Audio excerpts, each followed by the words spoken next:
Fala aí, galera, beleza? Tudo certo com vocês? Vou falar meio baixo, que senão vai estourar muito aí no microfone de vocês. Se estiver estourando, me desculpe, eu tentei ver tudo quanto é forma aqui, ó, mas não adianta, tá estridente o som. Não sei se a câmera que tá muito boa, quer dizer, se a captação de som tá muito boa ou não, me perdoe, tá? Abaixa um pouquinho o volume, qualquer coisa aí. Se tiver muito baixo, dá uma levantadinha, tá? Pessoal, é o seguinte, estamos aí no capítulo 28, hoje é terça-feira, dia 2 de junho. Tá confortável aí? Tá de boa? Já se inscreveu lá no meu canal? Pô, dá aquela força, né? Dá aquela força lá, ó. Assiste o vídeo e já vai lá e inscreve no canal, Thiago Pereira. E também, para quem não segue no Instagram, segue lá, professor Thiago Pereira, porque isso aí pode ter certeza que a gente vai ter algumas dicas aí, a famosa dica quente do Thiago, especialmente para você aí, ó.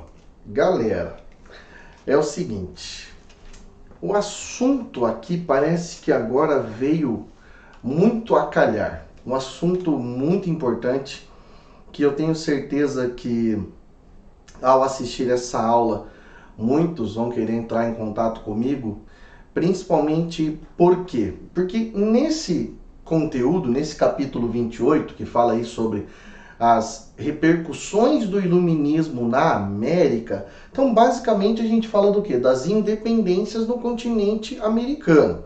Quais independências? Mais exatamente aí nos Estados Unidos, naquilo que a gente chama aí de colônias inglesas, na América Espanhola, as colônias hispânicas, e no Brasil. Hoje nós não vamos falar, para essa aula não vai ficar a independência do Brasil, nós vamos falar em uma outra aula, tá? Na aula de quinta-feira você vai ter aí todo esse processo, porque tem a vinda da família real, tem o período joanino, e aí depois tem o período em que Dom Pedro I faz toda essa articulação. Então vamos devagar para a gente fazer bem feitinho, para você ver com a maior qualidade possível aí, tá? Lembra, de qualquer dúvida, qualquer momento que vocês estiverem aí com dúvidas e tal, pausa o vídeo, qualquer coisa depois, vai lá, me chama.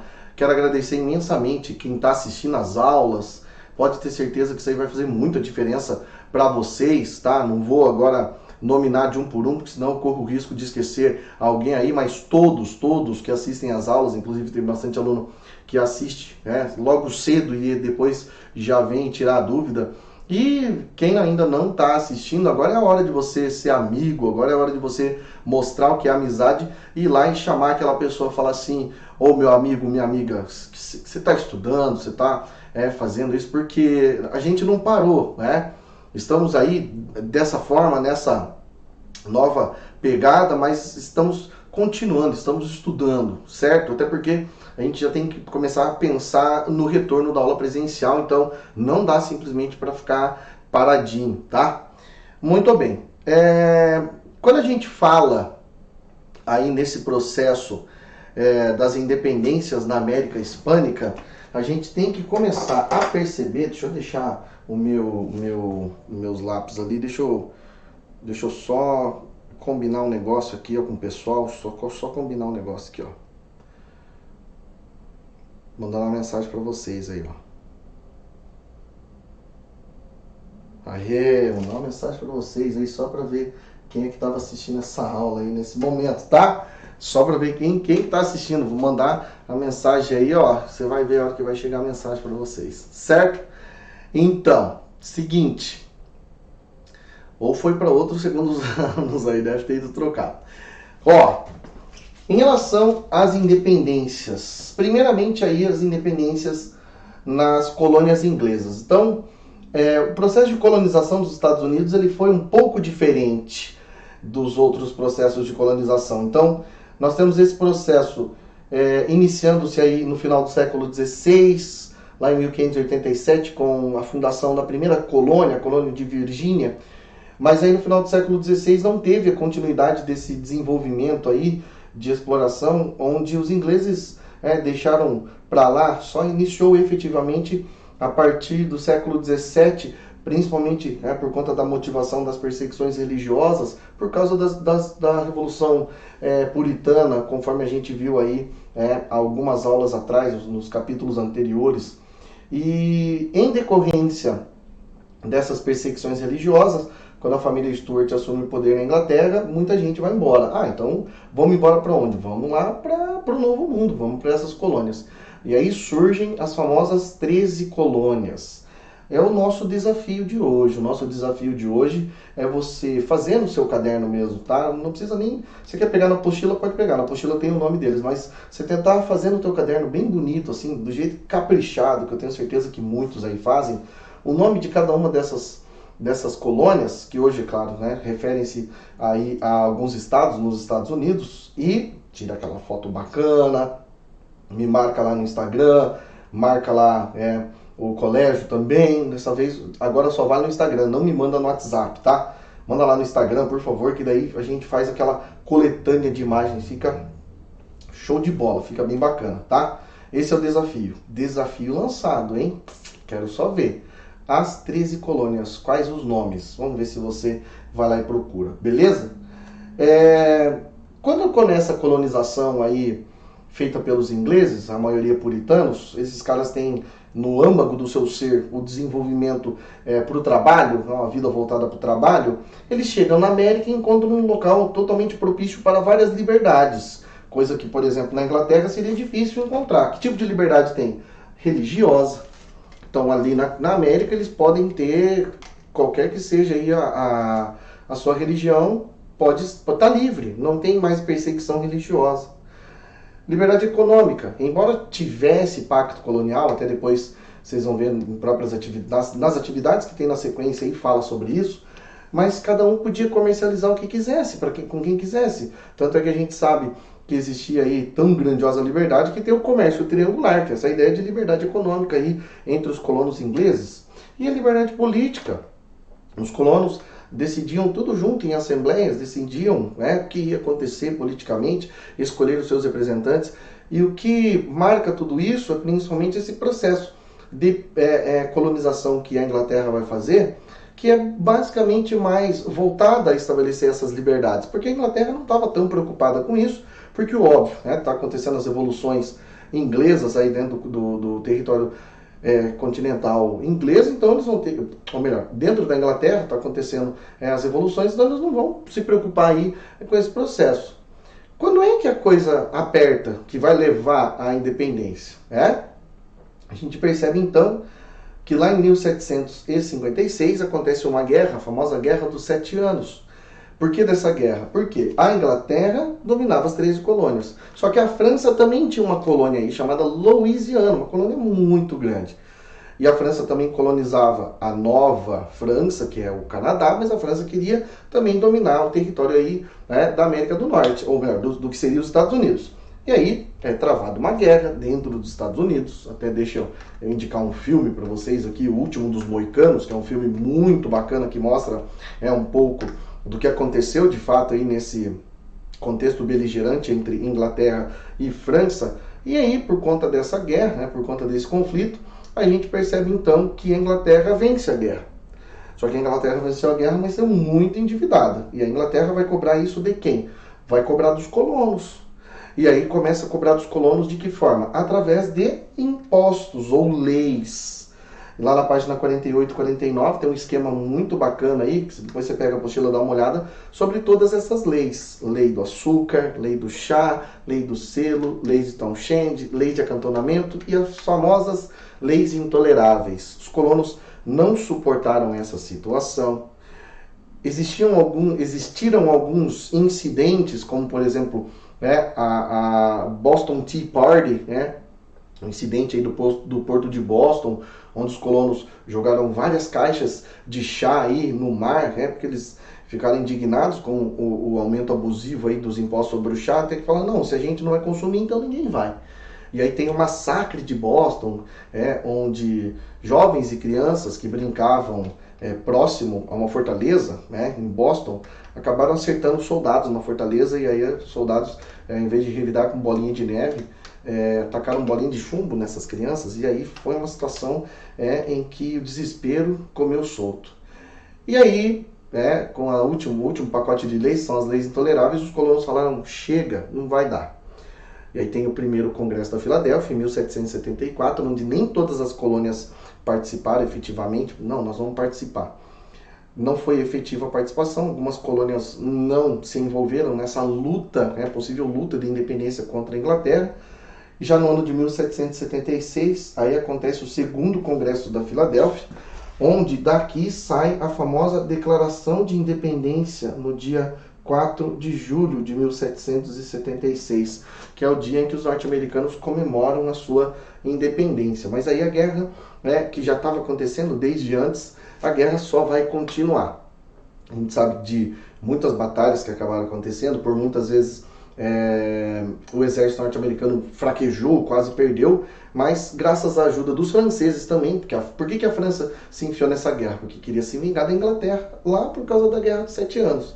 E aí a Inglaterra em 1781 reconhece, de uma vez, não vai ser de uma vez por todas, tá? Mas reconhece aí a independência em um tratado chamado Tratado de Versalhes, inclusive. Só que você não vai confundir esse Tratado de Versalhes aqui com aquele Tratado de Versalhes lá da Segunda Guerra Mundial, tá ok? A minha pergunta é a seguinte, até eu vou ter que fazer um vídeo somente falando sobre isso. Essa independência foi igual para todos? A gente sabe que não, a gente sabe que ainda existiram muitas diferenças, as diferenças entre as colônias do norte e as colônias do sul que existem, elas acabaram se acentuando ainda mais, e principalmente essa questão muito forte, marcadamente forte nos Estados Unidos, que é a do racismo. Então não foi igual para todos, embora na Declaração de Independência e depois na Carta de Direitos dos Estados Unidos, na Magna Carta, a Constituição norte-americana, ainda previu a continuidade da escravidão.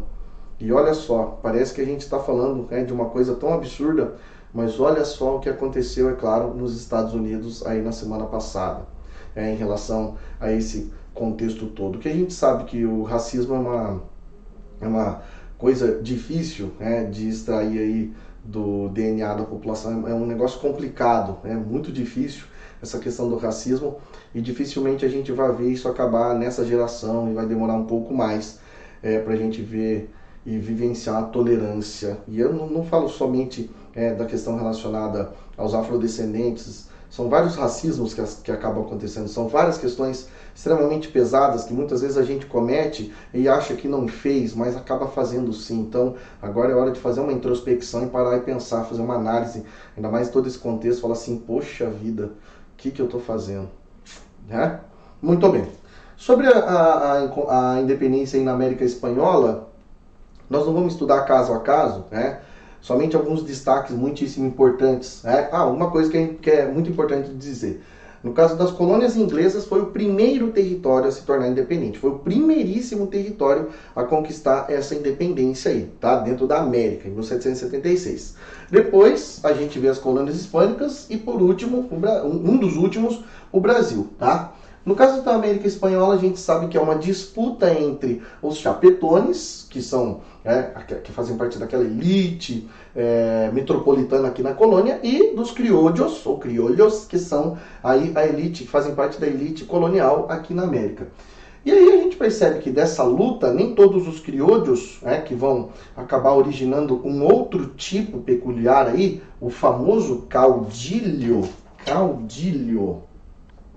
muitos deles queriam basicamente estabelecer, não, por exemplo, a independência de todo o vice-reino do Prata, por exemplo, não. Existem vários caudilhos, eles não se entendem, então eu vou fazer minha independência aqui, você faz a tua lá.